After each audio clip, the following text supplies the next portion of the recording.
Is my sex life healthy? Well, I think a lot of it comes from what we see on media, right? We see these people, they see each other, they immediately want to have sex, they rip off their clothes, and they orgasm within like seconds, right? That's not what sex is. There are times where I have been having sex with my husband and I feel like I might have to pee. And then I get nervous because I think that I'm going to pee.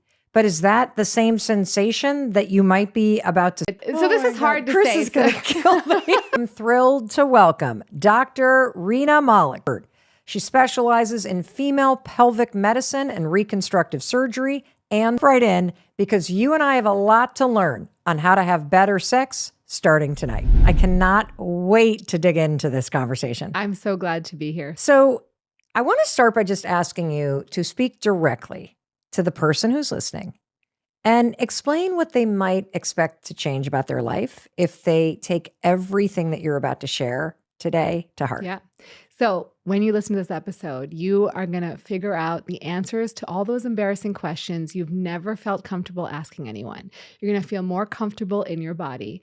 You will probably go take a mirror and look at your genitals and really analyze them because that's really important. We don't look at our bodies. So keep listening. You're going to learn a ton of very important, helpful information that'll help you feel empowered to take care of your sex life. Wow. I'm now focused, of course, about looking at my genitals, which Yeah. I'm like, I'm not doing on YouTube right now, or I'm not going to do play-by-play as you listen to the podcast, but I can't wait to hear how that's involved. But can we start by just defining sexual health? What is it? So I always say that sexual health is health. Right? We think of it as something completely different, like it's just a side of our lives, but it's actually a big part of our lives. So it is, defined as something that you have psychological, emotional, physical well-being associated with pleasure, right? Giving and receiving pleasure. But Yes. It's much more than that, right? It affects us psychologically when you're not having good sex. It affects us physically sometimes. And it really is a big part of shame. And we're going to talk about that, I'm sure, about how sometimes when you have problems with sex, you feel shame. But the other big thing is when you're having problems, sometimes that can signal other health conditions. So if you're having, for example, men who have erectile dysfunction, are more likely to have heart disease. And so you're more likely to see erectile dysfunction first before you see heart problems. And while we don't have the data on that for women, it's probably very similar because the genitals actually act very similarly. I'm not sure I've ever heard anybody define sexual health in such a comprehensive and holistic way. Because when I think about sexual health, I think, is my sex life healthy? And does that mean I'm having enough of it? Am I enjoying it? But you're talking about it in an entirely different construct, which is it's integrated into your whole health and well-being as a human being. Absolutely. Wow. So what do we get wrong about our bodies when it comes to sexual health?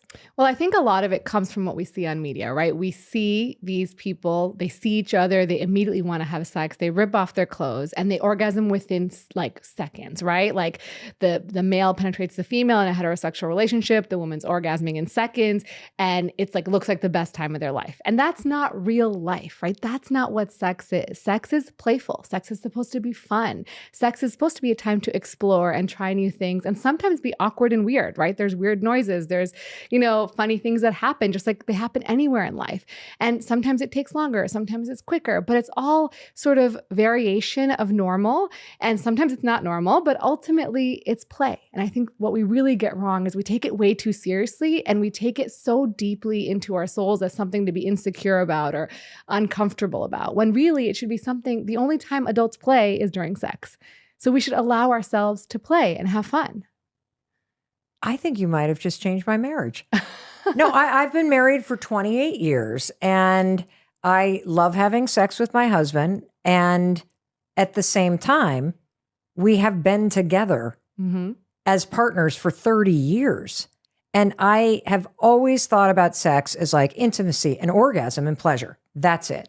And so the idea of redefining it as a moment and a chance for play with somebody that I love, because you're right. Like I would be mortified, even though I've been with Chris for 30 years, to have something embarrassing, whether it's a smell or a noise, emit during, like ruin the mood. But if you think about it from the framework of play, it kind of changes everything. Yeah, it allows you to explore, try things that you've never tried before. And that's part of like when you've been together for a long time, right? You sort of get a script, right? You do the same thing, you know it works, you're going to achieve climax doing this way, this time, but then it becomes boring, right? Right. So you need to have that room to play and try different things and be okay with it being awkward or funny or not great. Like every sexual encounter doesn't need to be mind-blowing. It's okay to occasionally have mediocre sex, but like use it as a tool. You only get better at sex as you have more sex. And as you try new things, you will get better at those new things as well.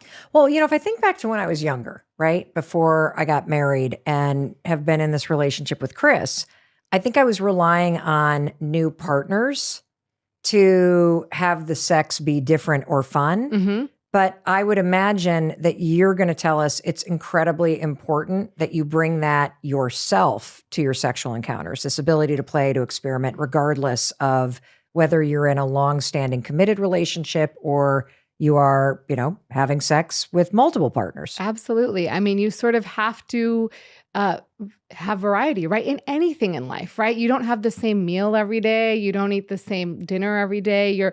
You're sort of doing maybe a different workout every day. Like you're trying different things all the time. And so just like in your day-to-day activities, sex needs to be a little variable at times. Well, I was just laughing to myself because I'm sitting here thinking, well, maybe we've been sex fasting to try to make it interesting since it hasn't changed in a while. And that's not a bad thing. That's not a bad thing. That's true.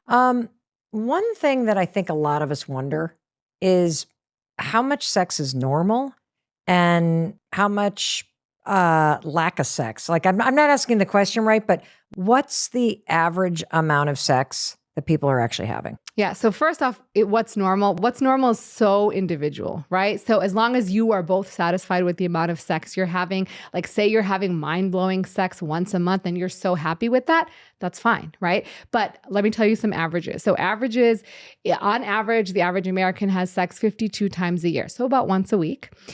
But that's varied based on age. So you look at a 20-year-old, they're having sex about 80 times a year. So Okay. that's, maybe once a week, so maybe twice a week. Okay. Whereas a 60-year-old is more on the order of 20 times a year. So maybe once every 2 weeks or so. And so it's variable. But, what is a sexless marriage? So there's no true definition, but like the researchers will define it as less than 10 times a year. But again, like I said, if you're having sex 10 times a year and you're super satisfied, both of you, then it's not sexless. It's passionate, it's enjoyable, it's great, So I think ultimately it's very individualized, but really realizing that like there's no benchmark you have to meet.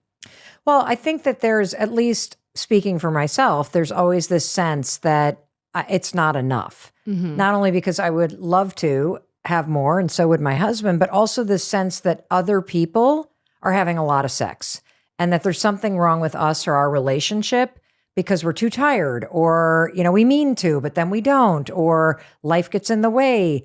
And so I do think that a lot of us get caught up in our heads wondering, am I having enough sex? Am I not having enough sex? And I suspect you're about to tell me, Dr. Rena, that I need to be talking to my partner about this and not you on a public podcast.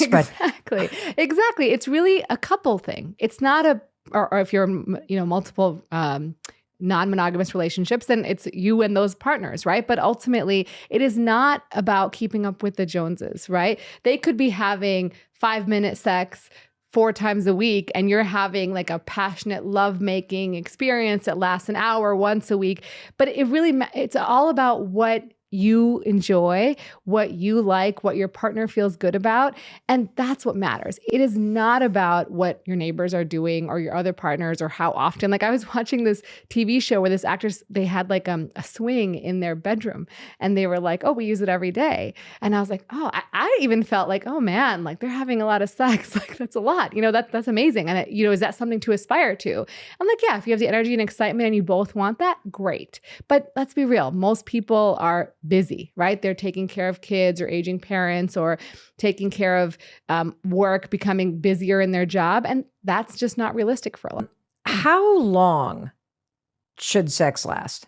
Yeah. So this is a great question. On average, people think that sex lasts Men think that it should last about 16 minutes. They think it lasts about 8. This is, again, like the whole experience. Women want it to last about 25 minutes, but they've actually done studies where they've had couples have sex around the world, okay, and they've had them use stopwatches. So like the female partner will turn on the stopwatch when they penetrate and turn off the stopwatch when they stop penetrating. And the average time is about 5.7 minutes.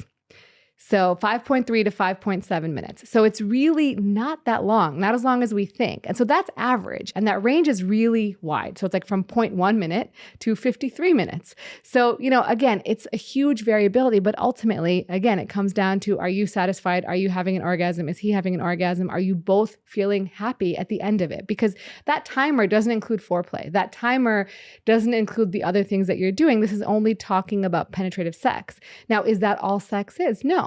Right? Sex is manual, is oral, maybe anal. It could be non-genital. Like you could still call sex, like you're naked and you're stimulating other parts of the body. So really, like, what is sex defined as? And are you both deriving pleasure from it? And I like to say, like, it's also about the journey, not just the destination. Like, yeah, orgasms are great and everybody wants an orgasm, but like, is the rest of it fun? Are you enjoying the intimacy part of it, the tactile part of it, the stimulation, that sort of stuff? Like, that matters. Well, and to your point, the playfulness of it. Mm-hmm. How does a woman's vagina expand during sex? Yeah. So during sex, there's a lot of changes, not just the vagina expanding. So on average, the width is about 3 to 3.5 centimeters and the length is about 8 to 9 centimeters. And that will actually double in length and width during double, can up to double during arousal. And to allow for, getting ready for penetration, whether it's through a phallus, a finger, a toy, whatever, it's going to enlarge. The other thing that happens is the labia majora will shrink because they're usually closed off to make it keep the introitus closed a bit. So they will kind of shrink a little bit, as well as the clitoral hood, or the hood on top of the clitoris. And the labia minora will get engorged. So they will get bigger and they will turn red or pinkish in color. So our body